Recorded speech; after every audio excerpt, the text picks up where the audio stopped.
तेजी से सारे बच्चे जुड़ जाइए। Good evening everyone, good evening. Sir life झुनझुना हो गया है। ये तो कुंदन सर का भाई सेंटेंस है, झुनझुना। चलिए, आप लोगों को क्लियर दिख रहा है? क्लियर?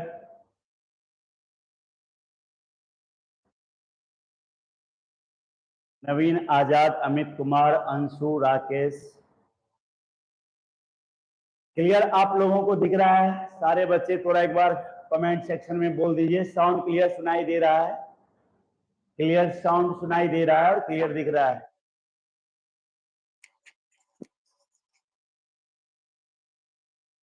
ओके। तेजी से आप लोग अपने अन्य साथियों को शेयर कर दिए थोड़ा सा इसका लिंक, की ज्यादा से ज्यादा बच्चे जुड़ जाएं। और जितना ज्यादा बच्चा जुड़ेगा पढ़ाने में उतना ज्यादा ही मजा आएगा। तो कोशिश कीजिए कि सारे बच्चे ऐड हो जाएं और अपने अन्य साथियों को भी लिंक भेज दीजिए ज्यादा से ज्यादा बच्चों तक, जिससे वो जुड़ जाएं। आज आपको टॉपिक पता है कि क्या है? आज आपका टॉपिक है सेट थ्योरी, ठीक है ना? सेट थ्योरी, कलर चेंज कर देते हैं। सेट थ्योरी, जैसा कि आपको पहले ही बताए हैं कि ये 11 12 के साथ साथ एनडीए का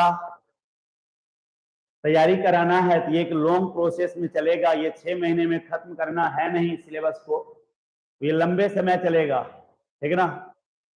तो आप लोग कंटिन्यू जुड़े रहें, हर दिन क्लास में आए और इस थ्योरी के बाद इस पर आधारित जितना भी प्रॉब्लम होगा वो सारा प्रॉब्लम भी आपको हम करवाएंगे, टोटल प्रॉब्लम। ध्यान दीजिए, सेट थ्योरी जिसको हिंदी में समुच्चय सिद्धांत कहते हैं, जो हमारे हिंदी मीडियम के बच्चे हैं उनको भी ध्यान में रख करके इसे हम हिंदी में भी पढ़ाएंगे, हिंदी और इंग्लिश कंबाइंड रहेगा।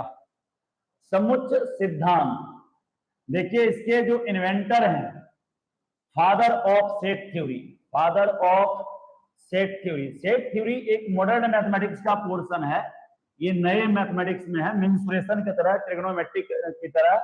ये बहुत ओल्ड नहीं है, बहुत ही मॉडर्न है। Father of set theory George canter को कहा जाता है, जॉर्ज कैंटर। एक जर्मन मैथमेटिशियन थे ये, जर्मन मैथमेटिशियन। उन्होंने ही फर्स्ट टाइम सेट थ्योरी के बारे में बात करना स्टार्ट किया। और सेट का वर्ड, सेट का अर्थ आप जानते हैं कि हिंदी में तो हम समुच्चय कह दिए, लेकिन उसके लिए जो साइनो होगा, उसके लिए साइनो जो वर्ड और यूज कर सकते हैं वो है ग्रुप। दूसरा शब्द है फैमिली। तीसरा है कॉम्बिनेशन, कॉम्बिनेशन। सारे बच्चे ठीक से देखिए, आवाज आपको क्लियर सुनाई दे रही होगी तो अच्छा लग रहा होगा, ठीक है? देखिए यहाँ ये सारे वर्ड यूज होते हैं और एक वर्ड सिलेक्शन वर्ड भी यूज करते हैं, सिलेक्शन। तो जब भी आपको कहीं पे ग्रुप लिखा हुआ मिलेगा, जब भी आपको फैमिली लिखा हुआ मिलेगा, जब भी आपको कॉम्बिनेशन या सिलेक्शन लिखा होगा, आप समझेंगे सेट। मान लीजिए अगर कोऑर्डिनेट के अंदर आपको कहीं लिखा हुआ the set of straight lines, इसका मीनिंग हो गया स्ट्रेट लाइंस का एक ग्रुप। ठीक उसी तरह आपको लिख दिया द सेट ऑफ पॉइंट्स, तो इसका मतलब हो गया पॉइंट्स का ग्रुप।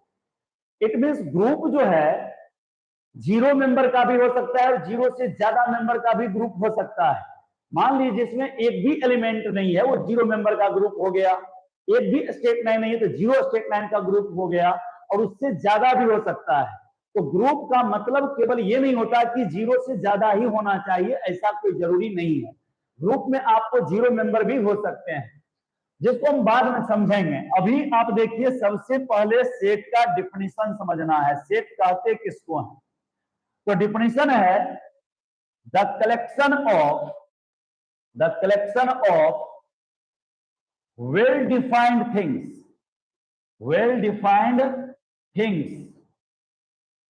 which are different। ध्यान दीजिए, या डिस्टिंक्ट भी कह सकते हैं, और डिस्टिंक्ट एक ही मीनिंग है इसका। The collection of well defined things which are distinct is called set. Set कहलाता है ये। देखिए सेट को हमेशा किससे दिखाया जाता है? सेट को कैपिटल लेटर से, और इसको सिंबलाइज जो किया जाता है वो आपको मिडिल ब्रैकेट से, मिडिल ब्रैकेट से। सर नोट्स कब मिलेगा सेट थ्योरी का? ओके, जब पूरा सेट थ्योरी पढ़ा देंगे तो ये सेट थ्योरी का टोटल आपको पीडीएफ बनकर के एक चैनल सॉरी ग्रुप बना हुआ है, टेलीग्राम ग्रुप, जिसमें Narayan career classes, 9 career classes नाम है उस ग्रुप का। उसी ग्रुप में आपको भेज दिया जाएगा, तो सारे बच्चे वहां से अपना कॉपी पे नोट कर लीजिएगा, ठीक है? ध्यान दीजिए सारे बच्चे, ये ए से नाम दिया जाता है और मिडिल ब्रैकेट से सेट को सिम्बलाइज किया जाता है, उसको डिनोट किया जाता है। जैसे यहां देखिए, इसके अंदर अगर हम ए बी सी डी लिख दिए, यह एक सेट हो गया। अब सेट का सिंबल जो है, जैसे ही हम बोले कि मिडिल ब्रैकेट सेट को रिप्रेजेंट करता है, तो ये खास कंडीशन में है जब डिस्क्रीट सेट होगा। डिस्क्रीट का मतलब हुआ जब आप उसके एलिमेंट को सेपरेट सेपरेट लिख सकते हैं, तो ऐसी स्थिति में आपको मिडिल ब्रैकेट का यूज करना है। लेकिन जैसे ही आपको कंटिन्यूअस हो जाएगा, जिसमें आप एलिमेंट को काउंट नहीं कर सकेंगे, कि निश्चित लिमिटेशन के बीच में एलिमेंट होगा, तब वहां पर मिडिल ब्रैकेट से सेट को रिप्रेजेंट नहीं किया जाएगा। तब वहां पर हो क्लोज इंटरवल, ओपन इंटरवल, ये ब्रैकेट यूज होना हो जाएगा। तो सेट को स्टार्टिंग में रिप्रेजेंट करने के लिए हम किसका यूज करते हैं? मिडिल ब्रैकेट का यूज करते हैं। और इसके अंदर जो कुछ भी होता है वो इसका मेंबर होता है। इसके बीच जो कुछ भी है वो इसका मेंबर है। अब करिए, इसके अंदर कितने मेंबर हैं? इसके अंदर कितने मेंबर हैं? ठीक है, सारे बच्चे कमेंट में बताइए। यहाँ पर इसको सिंबल में ऐसे लिखा जाएगा और इसको पढ़ा जाएगा the cardinal number of set A. Cardinal number of set A, ये इसको पढ़ा जाएगा, ठीक है? कार्डिनल नंबर ऑफ सेट ए। तो इसमें आप देख रहे हैं ये 4 नंबर है, इसको सिंबल में एन ए दिखाएंगे। क्या दिखाएंगे? N A. अब हम बैक डिफिनेशन पे लौटते हैं। ये डिफिनेशन अभी क्लियर नहीं हुआ है। डिफिनेशन क्या कह रहा है? पढ़िए यहाँ, the collection of well defined things. Well defined यहाँ पर जो वर्ड है, अगर हमारे हिंदी मीडियम वाले बच्चे हैं तो वो इसको हिंदी में ऐसे याद रख सकते हैं, सुपरिभाषित, सुपरिभाषित एवं विभिन्न वस्तुओं के संग्रह को, विभिन्न वस्तुओं के संग्रह को, ठीक है, विभिन्न वस्तुओं के संग्रह को सेट कहते हैं, सेट कहते हैं, ठीक है? अब यहाँ पे थोड़ा ध्यान दीजिएगा सारे बच्चे, ये वेल डिफाइंड का जिसका हिंदी बताए हैं सुपरिभाषित, वेल डिफाइंड डेफिनेटनेस लाता है। डेफिनेटनेस का मतलब हुआ निश्चितता लाना। जैसे ही हम कोई सेंटेंस बोलते हैं तो उसका एग्जाम्पल देते हैं। अगर सारे बच्चों का एग्जाम्पल सेम हो जाए तो वो हो गया वेल डिफाइंड। लेकिन अगर आपस में आप लोग आर्गुमेंट करने लगे, में तर्क वितर्क होने लगे, वाद विवाद होने लगे, तो वो वेल डिफाइंड नहीं है। ऐसे भी अगर किसी सेंटेंस में एडजेक्टिव आ जाएगा, एडजेक्टिव विशेषण बताने वाला, तो इसमें आपको वेल डिफाइंड नहीं रहेगा। जैसे एग्जाम्पल चेक करिए, देखिए एग्जाम्पल, ये देखिए, एक मिनट, एग्जाम्पल देखिए। मानिए अगर आपको कहीं पर ऐसे दे दिया, the set of all tasty fruits, all tasty fruits, आपको ऐसा लेके दे दिया, सेट ऑफ टेस्टी फ्रूट्स। अब इसमें आप ये देखिए, ये टेस्टी वर्ड जो है ये क्या हो गया? आवाज आपको कट कट कर आ रहा है, ओके, आवाज क्लियर नहीं आ रहा। सारे बच्चे जवाब दीजिए, आवाज क्लियर है?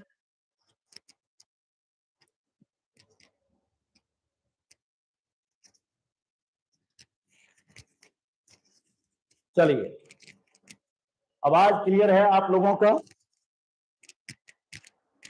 देखिए सुनाई दे रहा है आप लोगों को? ओके, ठीक है। ये टेस्टी वर्ड जैसे ही आ गया तो ये एडजेक्टिव है, और जैसे ही एडजेक्टिव हो गया ये नॉट वेल डिफाइंड हो जाएगा। Not well defined, not well defined. सारे बच्चों का अलग अलग टेस्टी फ्रूट हो जाएगा। उसी तरह अगर हम दे दें the shape of beautiful actress, beautiful actress, ठीक है, ब्यूटीफुल एक्ट्रेस ऑफ बॉलीवुड, ठीक है, ऑफ बॉलीवुड। तो ब्यूटीफुल एक्ट्रेस अगर जैसे ही हम बोलेंगे तो सबके विचार अलग अलग हो जाएंगे। किसी के विचार से दीपिका पादुकोण बहुत खूबसूरत होगी, किसी के विचार से आलिया भट्ट सुंदर होगी, और किसी के विचार से करीना कपूर सुंदर होगी। तो सबके विचार अलग अलग हो जाएंगे। और ये वर्ड देखो यहाँ फिर आ गया एडजेक्टिव। तो अब हम बोलेंगे ये वेल डिफाइंड नहीं है, ये वेल डिफाइंड नहीं है, नॉट वेल डिफाइंड, ये भी वेल डिफाइंड नहीं है, ठीक है। सबके विचार अलग अलग हैं, सबके विचार अलग अलग हैं, नॉट वेल डिफाइंड। लेकिन अगर मान लीजिए आपके क्लास में जितने भी बच्चे पढ़ते हैं और आप सारे बच्चों का नाम जानते हैं, और मैंने कह दिया right the set of all students of your class including yourself, खुद को शामिल करते हुए, खुद को शामिल करते हुए अपने क्लास के सारे बच्चों के नाम लिखिए। तो सारे बच्चों का लिस्ट सेम होगा। हो सकता है कि ऑर्डर में डिफरेंस हो जाए, ऑर्डर में डिफरेंस होने से सेट पे कोई असर नहीं पड़ता। मान लीजिए अगर एक सेट यहाँ पर ऐसे है ए बी सी, दूसरा सेट हम अगर लिख देते हैं बी सी ए, तो ये डिफरेंट नहीं है, यहाँ दोनों ही इक्वल है, ए इक्वल टू बी है, दोनों इक्वल है। बात समझे कि नहीं? तो डिफरेंट नहीं है, ऑर्डर चेंज कर लेने से सेट पे कोई आवाज, कोई क्या बच्चे लिख रहे हैं आवाज क्लियर नहीं आ रहा है, अभी भी ठीक नहीं है क्या? सारे बच्चे रिप्लाई कीजिए, आवाज क्लियर नहीं है क्या? ध्यान दीजिए, ये दोनों इक्वल हो गया, दोनों इक्वल हो गया, ठीक है ना?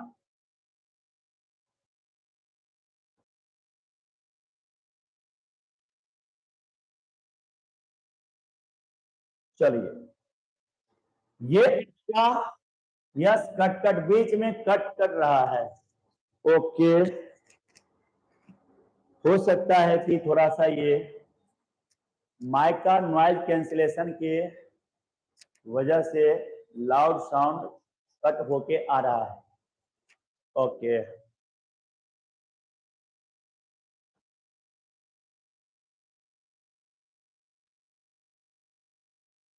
ओके, थोड़ा ट्राई करो सुनने का।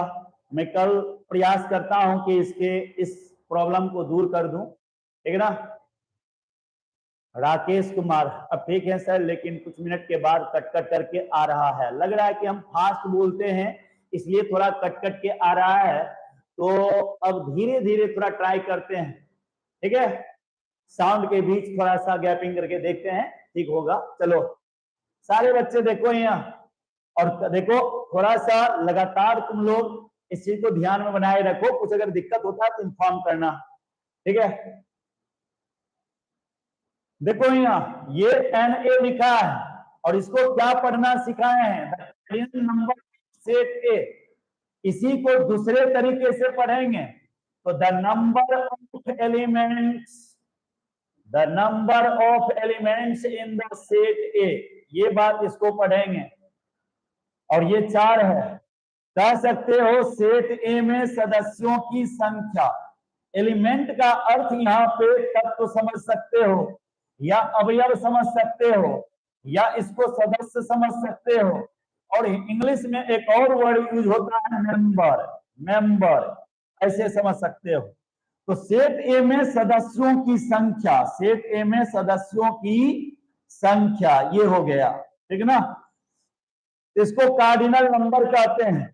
मान लो अगर एक सेट यहां पर हम लेते हैं इस तरीके से, if B equal to, example है यहाँ बी इक्वल टू, और इसमें हम दे दिए 1 2 3 डॉट डॉट डॉट एंड 100 दे दिए, और तब हम बोल दिए then the cardinal number of set B, cardinal number of set B, option लेके दे दिए यहां पर हम, ए में 50, बी में 100 और सी में दे दिए 150, डी में दे दिए नन ऑफ दीज। क्या करोगे क्लिक?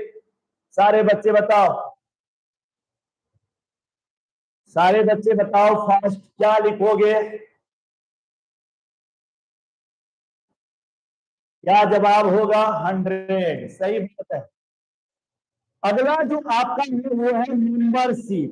अगला है आपका क्या? मेंबरशिप। इसको हिंदी में सदस्यता कहते हैं, सदस्यता, ठीक है ना। मेंबरशिप को हिंदी में सदस्यता कहते हैं। देखिए क्या है इसका फर्स्ट नोट, पहला नोट है इसमें, if A is an element of the set A, then, oh एक मिनट, then it is denoted by, denoted means सूचित किया जाता है, denoted by A belongs to A. देखो ये ग्रीक लेटर है, ग्रीक लेटर में 24 लेटर होते हैं, जिस तरीके से इंग्लिश में 26 होता है, ठीक उसी तरह से ग्रीक में 24 लेटर्स होते हैं, जिसमें बहुत सारे लेटर्स का नाम आप लोग सुन चुके हैं, alpha, beta, gamma, zeta, epsilon, eta, उसके बाद रो, म्यू, न्यू, एक्साई, बहुत तरह का, फाई, सिग्मा, ये सारे वर्ड ग्रीक लेटर के हैं। उसमें से ये इप्सिलॉन है, इप्सिलॉन, और इसको कहते हैं A belongs to set A. इसको पढ़ेंगे कैसे? A belongs to set A belongs to set A, या इसी को दूसरे तरीके से पढ़ेंगे, A is a member of set A is a member of set A, ऐसे पढ़ेंगे। या इसी को पढ़ेंगे, A is an element of set A is an element of set A, ये पढ़ेंगे इसको।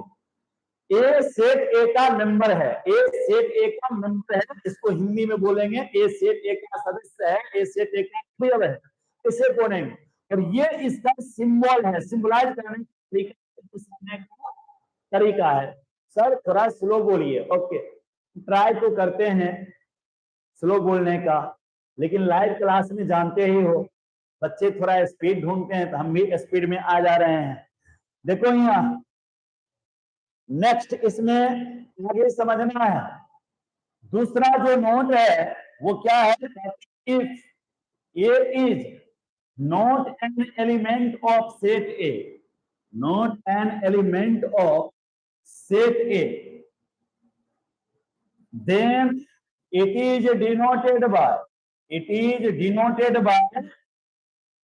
a, इसको कट कर देंगे, इसको पढ़ेंगे क्या? a does not belong to set a, ये पढ़ेंगे। या इसी को पढ़ेंगे, a is not an element set a, not an element set a। अच्छा है, a is not a member set a, not a member set a, not a member of set a। सारे बच्चे देखो यहाँ, हिंदी में इसको कह सकते हो इस तरीके से, ठीक है। यदि ए किसी सेट ए का सदस्य नहीं है, किसी सेट ए का सदस्य नहीं है, तो उसे ए ऐसे कट कर देंगे, डज नॉट बिलोंग टू से दर्शाया जाता है, ठीक है ना। देखो कोई भी चैप्टर को क्लोज करेंगे और उसके बाद आर.एस. अग्रवाल का जो NDA है उसका सारा प्रॉब्लम हम ऑन बोर्ड कर देंगे, लेकिन बाकी अदर बुक से बस ऑब्जेक्टिव प्रैक्टिस यहां कराएंगे, सब्जेक्टिव नहीं कराएंगे। तो ऑब्जेक्टिव उस बुक से कराएंगे एंड बाकी बुक से बनाओगे, नहीं बनेगा मिल लेना, कोई प्रॉब्लम नहीं है। ये देखो यहाँ दर्शाया जाता है। एग्जाम्पल थोड़ा समझो तो सारे बच्चे, अगर आपके पास ए दे दिया ए में मेंबर दे दिया ABCD, तो अब आप हमको बताइएगा ये अगर दे दिया तो इसमें से कौन सा बात सही है और कौन सा बात गलत है। मेंबरशिप समझा रहे हैं, समझ लीजिए। ये आपका मिडिल ब्रैकेट है, मिडिल ब्रैकेट सेट का पहचान है। इसके अंदर जो कुछ भी है उसको अगर डायरेक्ट लिखते हैं without any changing, without any changing का मतलब बिना कोई बदलाव किए हुए, उसमें ब्रैकेट नहीं लगा रहे हैं, छोटी ब्रैकेट को मिडिल ब्रैकेट इसके अंदर नहीं लगा रहे हैं, तो फिर वो मेंबर रहेगा। लेकिन अगर लगा दिए तो मेंबर नहीं रहेगा, ओरिजिनल वे में लेना है आपको। जब अगर ऐसे कोई लिख दे ए बिलोंग्स टू ए, तो ये बात ट्रू है या फॉल्स है। सारे बच्चे, सारे बच्चे लिखिए, ये ट्रू है या फॉल्स है। ए बिलोंग्स टू ए ट्रू है या फॉल्स है, फास्ट रिप्लाई करिए। टी लिख दीजिएगा समझ जाएंगे ट्रू, टी लिख दीजिएगा समझ जाएंगे ट्रू, एफ लिख दीजिएगा समझ जाएंगे फॉल्स। हमेशा के लिए बात ध्यान रखिएगा, ए बिलोंग्स टू ए ट्रू है। अगर एक साथ दो एलिमेंट भी लिख दे तो कोई प्रॉब्लम नहीं है, ए सी बिलोंग्स टू ए, ये ट्रू होगा। नेक्स्ट देखिए, अगर हम इस तरह से लिखते हैं D belongs to A, true है या फॉल्स, ट्रू है या फॉल्स सारे बच्चे। मोहम्मद शाहिद, आवाज क्लियर नहीं आ रहा है, आएगा क्लियर, सुनो ठीक से, आवाज क्लियर ही आएगा। अब माइक को लगता है कि हमको अपने मुंह के अंदर रख लेना पड़ेगा। देखो यहाँ ये ट्रू है।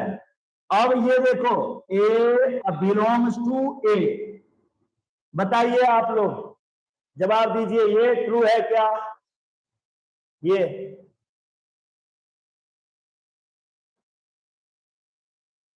रिप्लाई कीजिए। राकेश कुमार ट्रू होगा, कैडेट गौतम कुमार ट्रू होगा, बेटा ये फॉल्स होगा। ठीक है, क्यों फॉल्स होगा, क्योंकि इस ए सेट के अंदर, इस बाहरी ब्रैकेट के अंदर ब्रैकेट सहित, मिडिल ब्रैकेट सहित ए कहीं नहीं है, इसलिए ये बात फॉल्स होगा। क्या होगा, फॉल्स होगा। अब देखो यहाँ, अगर हम B C belongs to A लिख दिए, B C belongs to A, reply दो क्या होगा तेजी से, ट्रू होगा या फॉल्स होगा, रिप्लाई दीजिए आपका फास्ट। क्या होगा, इस ब्रैकेट के अंदर ब्रैकेट सहित बीसी कहीं नहीं है, ब्रैकेट सहित बीसी कहीं नहीं है। तो बहुत अच्छा, सारे बच्चे का रिप्लाई फॉल्स फॉल्स आ रहा है, बढ़िया लग रहा है, सही बात है। लगता है कि दूर से ज्यादा समझते हो, नजदीक के डर जाते हो, ऐसा लग रहा है, सही बोल रहे हो, फॉल्स सही है। अब देखो यहाँ, अगर हम इसमें सी डी बिलोंग्स टू ए लिखे तब बताओ क्या होगा, सी डी बिलोंग्स टू ए, इसका जवाब दो। सी डी बिलोंग्स टू ए, आप लोग फास्ट रिप्लाई करो तेजी से, क्या होगा, सी डी बिलोंग्स टू ए। देख लो, फंस गए मिस्टर सुमित कुमार, आप तो 12th पास हो गए बेटा, फिर भी फंस गया। सी डी बिलोंग्स टू ए, क्या ये छोटी ब्रैकेट सहित सी डी इस ए के अंदर कहीं दिख रहा है क्या, जवाब दीजिए आप लोग। ये ब्रैकेट सहित सी डी क्या इस ए के अंदर कहीं दिख रहा है, ब्रैकेट सहित, बोलिए। अब आप सबका जवाब चेंज हो जाएगा, क्या होगा जवाब, अब बोलिए। ब्रैकेट सहित सीडी, छोटी ब्रैकेट के साथ सीडी इस बाहरी ब्रैकेट के अंदर कहीं है क्या, नहीं है। हम बोल दिए है, तो ये तो फॉल्स हो गया ना जी, ये फॉल्स हो गया। नेक्स्ट देखिए, अगला अगला एग्जाम्पल एक और पूछ लेते हैं, एक और पूछ लेते हैं एग्जाम्पल। लिख दिए हम B belongs to A, B belongs to A, इधर लिख दिए हैं बी बिलोंग्स टू ए, बताइए तो ट्रू है या false, B belongs to A, reply दो सारे बच्चे। क्यों है फॉल्स, क्योंकि ये कैपिटल लेटर है और इधर स्मॉल लेटर है, तो बी बिलोंग्स टू ये बात फॉल्स है, ये बात फॉल्स है। चलिए सारे बच्चे मेंबरशिप समझ गए क्या? मेंबरशिप आप लोग समझ गए? अगर इसी एग्जाम्पल में लिख दें 9 does not belong to A, 9 does not belong to A, जवाब दीजिए ट्रू या फॉल्स। सारे बच्चे ट्रू या false? 9 does not belong to A, 9 जो है ए से बिलोंग नहीं करता है, तो ट्रू है या फॉल्स है? नवीन आजाद बोला false, cadet Gautam Kumar true, Prashant true, Satyam true, maximum बच्चे का जवाब ट्रू आ रहा है और ये सही बात है। तो ये मेंबरशिप का मामला आप समझ रहे हैं। दूसरा एक एग्जांपल ट्राई कर लेते हैं, राइट? देखिए यहाँ एग्जांपल, कौन कलर सबसे बेस्ट है इस पे? इफ बी इक्वल टू, यहां लिख दिए ए, यहां लिख दिए बी सी, यहां लिख दिए हम डी ई एफ, और यहां पर लिख दिए जी, यहां एच, इसे लिख दिए। सारे बच्चे देख लीजिए, सारे बच्चे, सबसे पहले तो आप हमको ये बताइए कि बी में कितने मेंबर हैं, रिप्लाई कर दीजिए सारे बच्चे। बी में कितने मेंबर हैं? सारे बच्चे रिप्लाई कर दीजिए। बी के अंदर कितने मेंबर हैं? बी के अंदर कितने मेंबर हैं? रिप्लाई करिए। 1 मेंबर, 2 मेंबर, 3 मेंबर, 4, 5। बहुत बढ़िया, 5 मेंबर है। बी में सदस्यों की संख्या 5 है। बहुत अच्छे, एगो 4 भी लिखा, छोटू आशुतोष जी भी 4 लिखे हैं, ठीक है। देखिए सारे बच्चे कितने मेंबर हैं? 5 मेंबर हैं। कितने मेंबर हैं? 5। अब देखिए ये बात ट्रू है। अगर हम ये लिखते हैं B C belongs to B, reply दीजिए क्या होगा? ट्रू और फॉल्स, ट्रू और फॉल्स। बादल कुमार मिश्रा ठीक से देखो भाई, 5 मेंबर हैं, 1 2 3 4 5, ये पूरा एक मेंबर, ये पूरा एक मेंबर होगा, ठीक है। अलग अलग नहीं काउंट करेंगे उसको, ठीक ना। ये एक मेंबर होगा, तो ये यहाँ से यहाँ तक दूसरा, यहाँ से यहाँ तीसरा, ये चौथा, ये 5 मेंबर है। ये बात बोलो फॉल्स हो गया। क्या हो गया? फॉल्स। क्यों हो? क्योंकि इसके अंदर ये बाहरी ही पहचान है, ब्रैकेट, ये दोनों भूल जाओ। जैसे तक इसे अगर नहीं उतर तो नंबर नहीं है। अगर मानो तो ऐसे दे देगा E D F belongs to B, चलो रिपीट करो, ई डी। सर आवाज बिल्कुल भी नहीं आ रहा है, क्या मेरी आवाज आप लोगों को क्लियर सुनाई दे रही है? साउंड प्रॉब्लम हो रहा है क्या? रिप्लाई दे दीजिए सारे बच्चे, साउंड आ रहा है? ओके, हाँ सर क्लियर, ओके। बोलो ये ट्रू है या फॉल्स? ट्रू है या फॉल्स? हाँ ट्रू, ट्रू ज्यादा आ रहा है, सही है ट्रू। देखो मिडिल ब्रैकेट के अंदर अगर एलिमेंट को इंटरचेंज कर दें, अदला बदली कर दें, उसके ऑर्डर में हेरा फेरी कर दें, इससे कोई फर्क नहीं पड़ेगा। लेकिन अगर इस जगह कोई छोटी ब्रैकेट होता और उसके अंदर अगर हम उल्टा पुल्टा कर देते, उसके ऑर्डर में चेंजिंग ला देते, तो फिर वो मेंबर नहीं होता। सुनाई दिया? तो वो मेंबर नहीं होता। ये देखो G belongs to, G belongs to B, G belongs to B, जब G belongs to B, true या ट्रू या फॉल्स? फॉल्स होगा, वेरी गुड, फॉल्स होगा, सही जवाब है, फॉल्स होगा। और छोटी ब्रैकेट के अंदर जी एच लिख दिए, अब बिलोंग्स टू बी लिख दिए, ट्रू या फॉल्स? ट्रू या फॉल्स? यह भी फॉल्स होगा, यह भी फॉल्स होगा, सही है। अब हम अगले टॉपिक के तरफ बढ़ेंगे, नेक्स्ट टॉपिक के तरफ, ध्यान दो यहां, representation of sets, representation of sets, ठीक है ना। रिप्रेजेंटेशन ऑफ सेट्स का मतलब हो गया समुच्चयों का निरूपण, निरूपण मीन्स दर्शाना, उसको दिखाना, समुच्चयों का निरूपण, बात समझे, कैसे उसको दर्शाया जाता है, दिखाया जाता है। दो मेथड है, एक का नाम है टेबुलर मेथड, जिसका दूसरा नाम है रोस्टर मेथड, और हमारे हिंदी वाले भाई लोग बोलते हैं हिंदी मीडियम में इसको सारणी विधि, सारणी विधि, ये है इसका, ठीक है। और दूसरा आपके पास यहां जो मेथड है वो है set builder form, set builder form, या इसी का दूसरा नाम है property representation method, property representation method, ठीक है ना, प्रॉपर्टी रिप्रेजेंटेशन मेथड। हिंदी में इसको बोलते हैं समुच्चय निर्माण विधि, समुच्चय निर्माण विधि, या फिर गुण प्रकटीकरण विधि, गुण प्रकटीकरण विधि, ठीक है, गुण प्रकटीकरण विधि, ये बोलते हैं इसको, ध्यान रखिएगा। दोनों में होता क्या है, इसमें किसी भी सेट को एक मिडिल ब्रैकेट के अंदर लिख दिया जाता है, सेपरेट सेपरेट एलिमेंट को कोमा के मदद से, कोमा से सेपरेट कर देते हैं। जैसे ये ए है, बी है, सी है, टी है।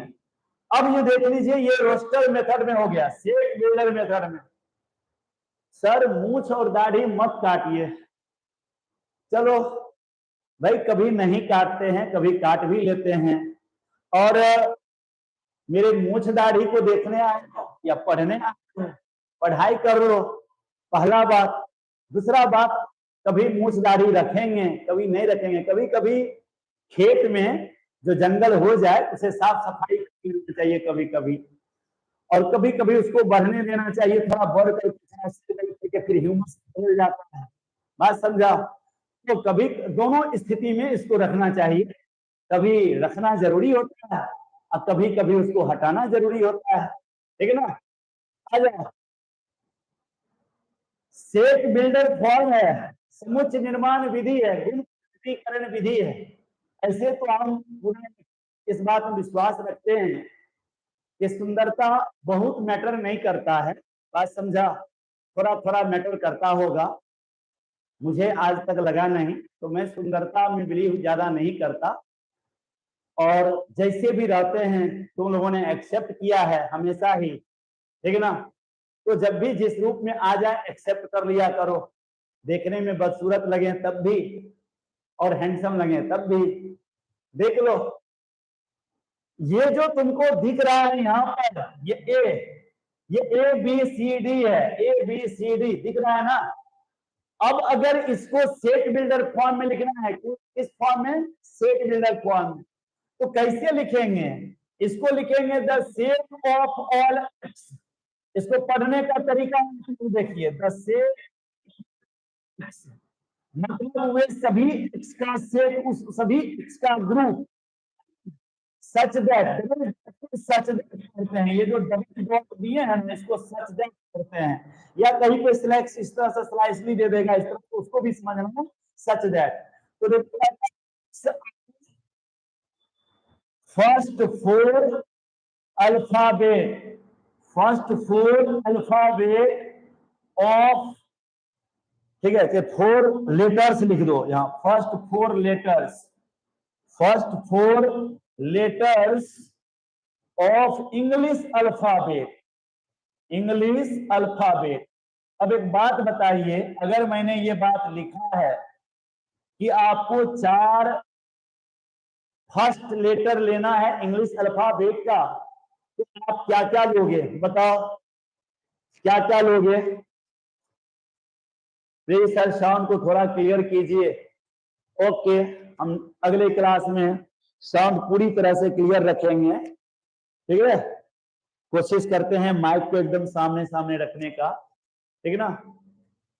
सारे बच्चे देखो, अगर मैं कहूंगा कि आप इंग्लिश अल्फाबेट के फर्स्ट 4 लेटर लिखो, आप क्या क्या लिखोगे? ए बी सी डी, यही हो जाएगा। दोनों इक्वल हो गया, दोनों क्या हो गया? इक्वल। आपको दिख रहा होगा दोनों ही इक्वल हो गया, सेम सेम। तो ये इस तरह से लिखने के मेथड को बोलते हैं सेट बिल्डर फॉर्म, और इस तरह के लिखने के मेथड को कहते हैं रोस्टर मेथड। इसको और क्लियर कर लेते हैं, और क्लियर, ठीक है ना। मान लीजिए हम यहां पर बी पर लिख दिए ऐसे, M A T H E I C S, ऐसा लिख दिए। और दूसरा हम लिख दिए the set of all Y such that Y are letters of, ठीक है, letters of the word mathematics, mathematics. अब हमको क्या करना है, इसका हमको क्या बनाना है? इसका बनाना है रोस्टर मेथड। रोस्टर मेथड में मैथमेटिक्स के लेटर को लेना है, मैथमेटिक्स के लेटर को। तो बताइए कौन कौन सा लेटर लीजिएगा आप लोग? लेटर लीजिएगा एम, तो ऑलरेडी दिख रहा है, ए दिख रहा है, टी दिख रहा है, एच दिख रहा है, ई भी दिख रहा है। एम एक ही बार लिखाएगा, एक लेटर एक बार, तो एम यहां लिखा गया। उसके बाद देखिए ए भी नहीं यूज होगा, आई भी यूज होगा, सी अब तक नहीं आया था, एस भी नहीं आया। ये हो गया आपको रोस्टर मेथड। यहाँ पर बात समझिए, जैसे ही हम ये लिखते हैं, ये वाई किसका मेंबर है? तो लेफ्ट में जो लिखा है उसका मेंबर है। लेफ्ट में क्या लिखा है? बी। लेफ्ट में क्या लिखा है? बी। ये वाई किसका मेंबर है? बी का। तो सच दैट के बाद जो कुछ यहाँ लिखे हैं, इसको हम कंडीशन बोलते हैं। क्या बोलते हैं? कंडीशन। इस कंडीशन को जो सेटिस्फाइड करेगा वही बी का मेंबर होगा। ध्यान रखना ऑलवेज, जब भी मैं यहां कुछ लिखूंगा वो किसका मेंबर होगा? लेफ्ट साइड वाले सेट का। किसका होगा? लेफ्ट साइड वाले का। एंड सच दैट के बाद जो कुछ लिखा हुआ है वो कंडीशन है। उस कंडीशन को जो फुलफिल करेगा वो उस सेट का मेंबर हो जाएगा। फॉर एग्जाम्पल, एक एग्जाम्पल देखिए, मान लीजिए हम आर लिखे यहां, और इस तरह से लिखे the set of ordered pair X Y. इसको पढ़ने का तरीका, the set of all ordered pair X Y, ऐसे पढ़ेंगे, ऑर्डर्ड पेयर्स एक्स वाई। देख लीजिए, और यहां पर लिख दिए x plus Y equal to 5, X plus Y equal to 5। अब सारे बच्चे थोड़ा रिप्लाई कर दीजिए हमको कि ये जो एक्स वाई है वो किसका मेंबर है? लिखिए आप लोग नोट में, सॉरी कमेंट में, तेजी से। एक्स वाई किसका मेंबर होगा? फास्ट रिप्लाई करिए, एक्स वाई किसका मेंबर होगा? फास्ट रिप्लाई करिए। और ये हमेशा याद रखिएगा, सेट बिल्डर फॉर्म में यहाँ जब भी लिखेंगे तो लेफ्ट होगा। किसका नंबर होगा? लेफ्ट का, ठीक है। तो किसका नंबर है? का। बोलो उस तरह जो है जिसके पहले और दूसरे कंपोनेंट जो खाने के बिना हो जाएगा, ये है कंडीशन। इस कंडीशन का पालन करेगा तो इसमें आएगा, कंडीशन का पालन नहीं करेगा तो इसमें नहीं आएगा। बात समझा? हम ज्यादा इधर उधर जैसे ही पढ़ाते हैं तो कुछ बात हमको मिलता जो नजर आने लगता है लाइफ में भी, समझा? तो जैसे ही हम बोले कि कंडीशन पालन करोगे तो इसमें आगे, कंडीशन नहीं पालन करोगे तो इसमें नहीं आगे। मलाइका अरोरा का जब तक कंडीशन पूरा होता है, रिलेशन कंडीशन पूरा नहीं हुआ रिलेशन टूट गया, बाहर हो गया। दिख रहा है? सिंपल सा है यहाँ। अगर तुम देख सकते हो यहाँ पे नेक्स्ट, मान लो अगर तुमसे पूछे कि इसमें 2 3 आएगा कि नहीं आएगा, जवाब दो। 2 3 आएगा कि नहीं आएगा? सारे बच्चे रिप्लाई करो। 2 3 आएगा कि नहीं आएगा, रिप्लाई करो। ठीक है, आ जाएगा, ओके। और अगर हम पूछेंगे 5,4 आएगा कि नहीं आएगा, 5,4 इसमें क्या, देखो नहीं आएगा, वेरी गुड, नहीं आएगा, क्योंकि इस कंडीशन को फॉलो ये नहीं कर रहा, कंडीशन पे खरा नहीं उतर रहा है, बात समझा। और कंडीशन पे खरा नहीं उतरने पे कई रिश्ते भी टूट जाते हैं, समझा, ध्यान रखना। देखो यहाँ नेक्स्ट है, आगे नेक्स्ट एक और एग्जांपल देखते हैं, s equal to the set of all X Y, या यहां पर हम आर यूनियन एस लिख दिए, union S, the set of all X Y such that X बराबर वाई लिख दिए, एक्स बराबर वाई, ठीक है।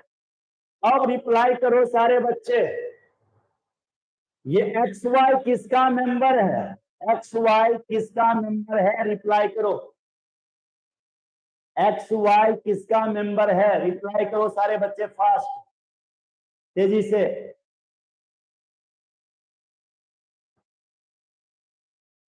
नहीं, बोथ का नहीं लिखोगे, पूरा पढ़ोगे इसको, आर यूनियन एस ऐसे पढ़ोगे, आर यूनियन एस का, आर यूनियन एस का पढ़ोगे, ना आर का है अकेले, ना एस का है अकेले, ना दोनों का है। जब भी इस तरह का बात लिखाता है ये समझाएंगे, ए यूनियन बी का मतलब the set of all X such that X belongs to A and X belongs to B, ये है यूनियन का परिभाषा। ठीक उसी तरह इंटरसेक्शन का होता है, the set of all X such that X belongs to A and X belongs to B, ये एंड लगता है इंटरसेक्शन में। उसी तरह ए माइनस बी होता है the set of all x such that x belongs to a and x does not belong to b, ये सब बात आगे याद करना पड़ेगा आप लोगों को, ध्यान में पूरी तरह से बैठाना पड़ेगा ये सब, और समझाएंगे भी। आज पहला क्लास था, आज यहीं पे आप लोगों को छोड़ेंगे, मिलेंगे कल। और ऐसा करिएगा, सर सेट्स का कितना क्लास हो चुका है अब तक, आज पहला क्लास था, पहला फर्स्ट क्लास था। तो आप लोगों से रिक्वेस्ट है कि आज जितने भी बच्चे आप लोग लाइव में अभी हो, सारे बच्चे कम से कम 5-5 लड़कों को आप लोग अगले क्लास में लाइव के लिए ऐड कर दीजिए, जिससे हमारा हौसला बुलंद रहे और हम और मेहनत करने का प्रयास करें।